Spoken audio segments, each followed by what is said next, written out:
وعلى آله وأصحابه وبارك وسلم تسليما كثيرا. أما بعد، فأعوذ بالله من الشيطان الرجيم. بسم الله الرحمن الرحيم.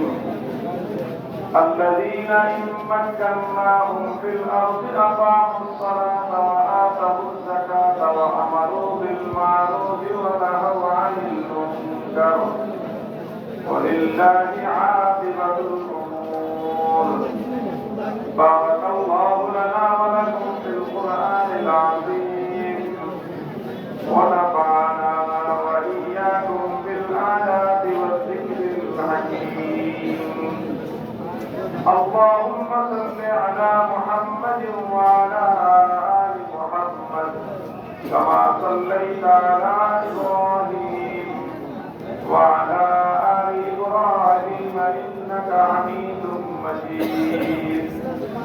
اللهم بارك على محمد وعلى آل محمد كما باركت على إبراهيم وعلى آل إبراهيم إنك حميد مجيد. সম্মানিত সভাপতি, উপস্থিত হযরত ওলামায়ে ইকরাম, সম্মানিত বয়োজ্যেষ্ঠ মুরব্বী সাহেবা, সমবেত ইসলাম প্রিয় কোরআন প্রেমী নবী প্রেমী তৌহিদি মুসলমান ভাই ও বোনেরা, ইমাম ওলামা পরিষদের উদ্যোগে আয়োজিত আজকের এই ইসলামী মহাসম্মেলনে আল্লাহ পাক রব্বুল আলামিন আমাদের যাদেরকে সমবেত হওয়ার তৌফিক দিয়েছেন তাদের বড় মেহেরবানি। এই জন্য আল্লাহ পাক রব্বুল আলামিনের দরবারে এখানে সুন্দর হাদিয়া পেশ করি আলহামদুলিল্লাহ।